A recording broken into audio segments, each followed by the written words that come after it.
တွေမှာပြင်ပြလုံးနေလေဒါပေမဲ့လေဘဝချင်းလေးကမလာတော့မျိုးသိထားနေနိုင်ငံရချအဝေးမှာလေအလုပ်တွေကြိုးစားလို့နေတယ်အမေအိမ်လေးမိသားစုငွေသက်လေးကိုကျွန်တော်လွမ်းနိုင်ငိုတယ်အိမ်ပြန်ချင်နေအိုးဟိုဒီနေမျိုးလေး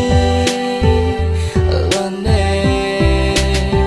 အိမ်ပြန်ချင်နေအိုးဟိုဒီနေမျိုးလေးကျွန်တော်လွမ်းနေအဝေးကမမေကတော့လိုက်ပါတယ်တာတော့အိမ်လေးအေးချမ်းမို့ရဲ့စစ်တဲ့မွေးရတဲ့မနိုင်ငံစီအမြတ်ပြန်လာဖို့ကွယ်အတန်ပြလေးစုကထားတယ်မပြေသေးတော့လွမ်းနေတိုင်းကျွန်တော်တစ်ချက်ဆိုရင်ရှိမှန်းချက်မပြေသေးဘူးပေါ့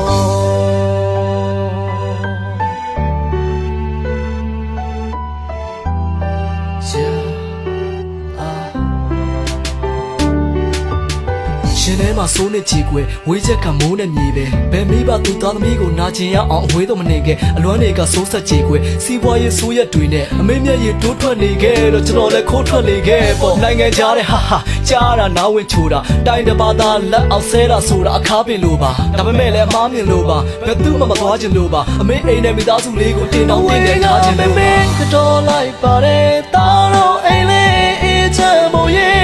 စစ်တဲ့မွေးရှင်မနိုင်ငံစီအမြတ်ပြန်လာဖို့ကွယ်အတန်ပြလေးစုကထားတယ်မပြေသေးတော့လွမ်းနေတိုင်းကျွန်တော်တစ်ချက်ဆိုရင်